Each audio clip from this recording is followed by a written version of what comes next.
Hello everyone. माय मराठी शब्दकोश या आपल्या यूट्यूब चॅनलमध्ये मी स्नेहल तुम्हा सर्वांचे पुन्हा एकदा स्वागत करते.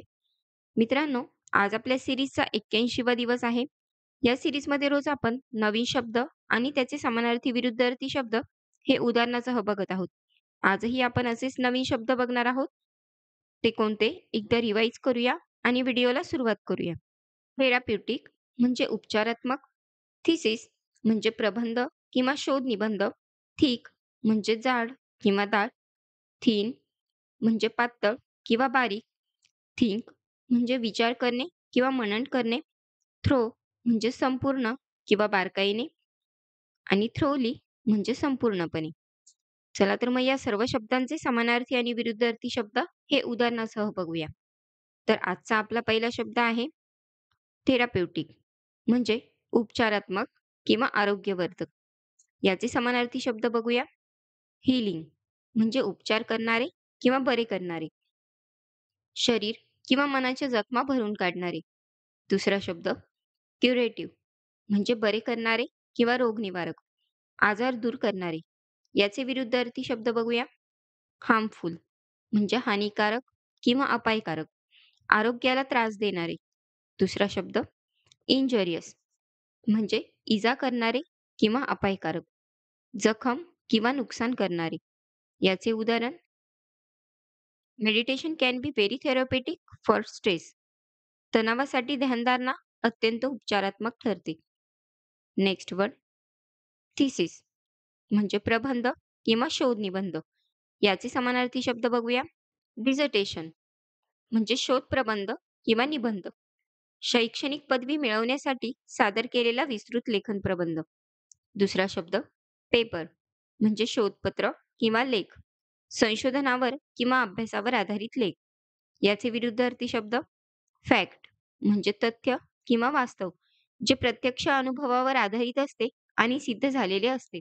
दुसरा शब्द रियालिटी म्हणजे वास्तव किंवा खरेपणा, जे खरोखर अस्तित्वात आहे. याचे उदाहरण he is writing a thesis on ancient Indian history. तो प्राचीन भारतीय इतिहासावर शोध निबंध लिहित आहे. नेक्स्ट वर्ड थिक म्हणजे जाड किंवा दाट. याचे समानार्थी शब्द डेन्स म्हणजे दाट, खूप घट्ट किंवा एकत्रित असलेले. दुसरा शब्द बल्की म्हणजे मोठ्या आकाराचा किंवा जाडसर, जास्त जागा घेणारा किंवा जाडसर असलेला. याचे विरुद्धार्थी शब्द थिन म्हणजे पातळ, ज्याची जाडी कमी आहे. दुसरा शब्द स्पार्स म्हणजे फार कमी किंवा विरळ, कमी प्रमाणात असलेले किंवा विरळ. याचे उदाहरण ही wore a thick coat in winter. हिवाळ्यात त्याने जाड कोट घातला. नेक्स्ट वर्ड थीन म्हणजे पातळ किंवा बारीक. याचे समानार्थी शब्द बघूया. स्लिम म्हणजे सडपातळ, शरीराने बारीक व आकर्षक. दुसरा शब्द लीन म्हणजे बारीक आणि सडसडीत, मांस कमी असलेला किंवा अंगाने बारीक असलेला. याचे विरुद्धार्थी शब्द बघूया. थिक म्हणजे जाड, ज्याची जाडी अधिक आहे. दुसरा शब्द फॅट म्हणजे जाड किंवा स्थूल, ज्याचे वजन अधिक आहे किंवा अंगाने जाड आहे. याचे उदाहरण बघूया. She drew a thin line on the paper. तिने कागदावर पातळ रेघ ओढली. नेक्स्ट वन थिंक म्हणजे विचार करणे किंवा मनन करणे. याचे समानार्थी शब्द बघूया. रिफ्लेक्ट म्हणजे चिंतन करणे, एखाद्या गोष्टीवर शांतपणे विचार करणे. दुसरा शब्द पॉन्डर म्हणजे गंभीर विचार करणे, खोलवर विचार करणे किंवा मनन करणे. याचे विरुद्धार्थी शब्द बघूया. इग्नोर म्हणजे दुर्लक्ष करणे, विचार न करता दुर्लक्ष करणे.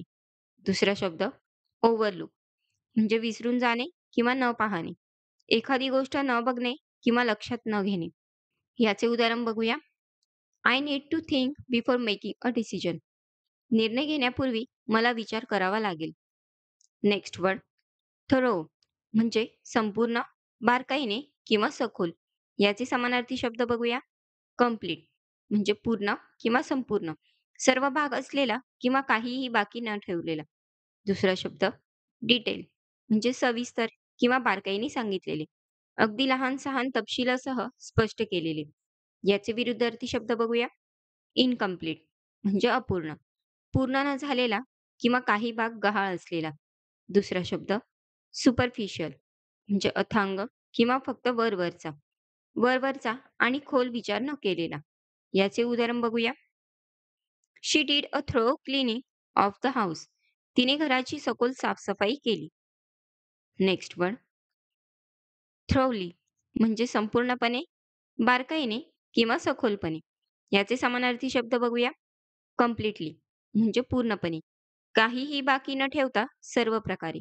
दुसरा शब्द एक्सटेन्सिव्हली सर्वंकषपणे किंवा व्यापकपणे, विस्तृत आणि सखोल पद्धतीने. याचे विरुद्धार्थी शब्द बघूया. पार्शली म्हणजे अंशतः किंवा थोडक्यात, काही अंशाने किंवा अपूर्णपणे. दुसरा शब्द सुपरफिशियली म्हणजे वरवरपणे, फक्त वरवर पाहून किंवा खोल विचार न करता. याचे उदाहरण बघूया. ही थरोली एन्जॉय द मूव्ही. त्याने चित्रपटाचा पूर्णपणे आनंद घेतला. तर हे होते आजचे काही शब्द मित्रांनो. आय होप तुम्हाला व्हिडिओ नक्की आवडला असेल. व्हिडिओ आवडला असेल तर व्हिडिओला लाईक करा, शेअर करा. चॅनलवर नवीन असाल तर सबस्क्राईब करायला विसरू नका. व्हिडिओ कसा वाटला हे कमेंटमध्ये नक्की सांगा. उद्या परत अशाच नवीन शब्दांसोबत भेटूया.